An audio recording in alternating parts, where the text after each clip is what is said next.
How are you, boss? We got Steve Lobel here, ladies and gentlemen, at the kind-hearted Compassion in Action Foundation, Elevate Genius. Steve, you're a legend in the game. Not only a legend, but you maintain relevancy every year, every month, every day. Tell us, what's your secret? I'm real. He's real. So what has you being here at the Elevate Genius Kind-Hearted Compassion in Action event? I mean, to be honest with you, I'm here because I love giving back. And it's all about being innovative and creative, like you say, to stay relevant. So when it's always a charity or a good deed, you have to give back. So we brought out some clients, DJ Kiss, brought out Busy Bone. And there's so many great, young, independent, talented artists here that are going to perform. And the reason why this is set up is because Pamela's brother had got killed in a car accident. And he passed away, and his dream was to, change the music business. And, again, I did give you a one-word answer, real. But how I'm able to just continually stay going is because I have great karma and I have great relationships. The music industry or life in general is not what you know, it's about your relationships and just having good karma and keeping your word. So, I'm just blessed, man, and I'm humble, and I never forget where I come from. Label us notorious. Thug-ass niggas that love the bus. It's strange to us. Y'all niggas be scrambling. I'm a leader. I'm not a follower. So I discovered things first, like Nipsey Hussle or Sean Kingston or DJ Kiss, for instance. And a lot of people will say, it's not going to happen. But when it happens, they jump on the bandwagon. Yeah. That's what happens. The music industry is great, but it also has a lot of BS to it, a lot of bullshit, excuse my French. And people don't see the internal issues or behind the scenes of how this whole event just happened. Right. From hiring a publicist and getting the red carpet and the printer and the graphic designer to the talent. There's a lot of behind the scenes.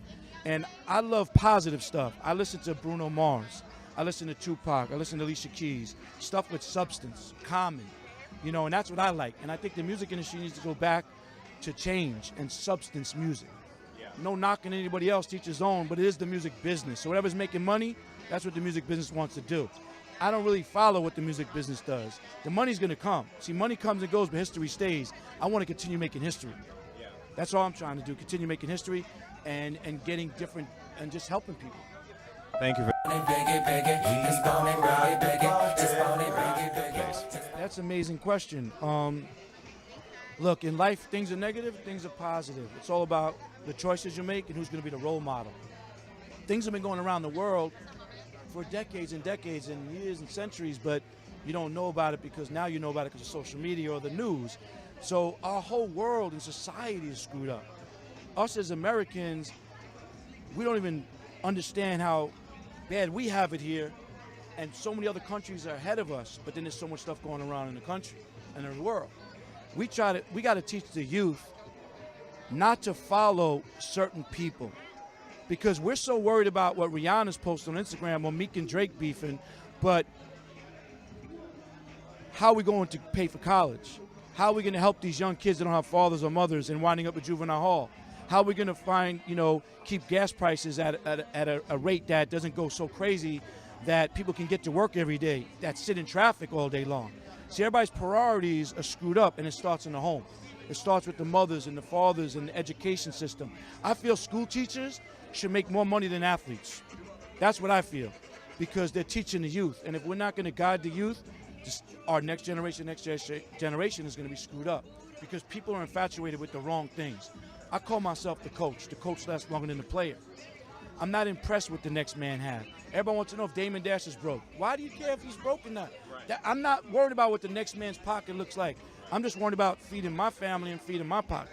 But I'm also giving back and looking out for people. So I think people need to teach people about what's right and what's wrong. It's about putting out positivity and getting back positivity, not putting out negative and getting back negative. Absolutely, and that's what's going to happen tonight here at Elevate Genius. They're going to be giving out positivity with the hope and the dream to get that positivity back in from the world. Steve, I know you have a lot of stuff going on in there tonight. Thank you so much for taking the time with me and Elevate Genius, and thank you so much for putting this entire thing together and being a part of this. I want to shout out Elevated Genius and Pamela for putting the great events together, and it all happened because of my man Fattel and David. And we're gonna, bring in Busy Bone the Legend out. We got to tone his music down a little bit though. And we got my 12-year-old DJ out here, and I'm gonna speak a little bit to the kids, and hopefully I don't offend nobody because I have no filter. So God bless you. Happy holidays, Merry Christmas, Happy 2016, and God bless. Thank you, Steve. Echoing Sounds TV, coming at you live from the Yost Theater here in Santa Ana, California.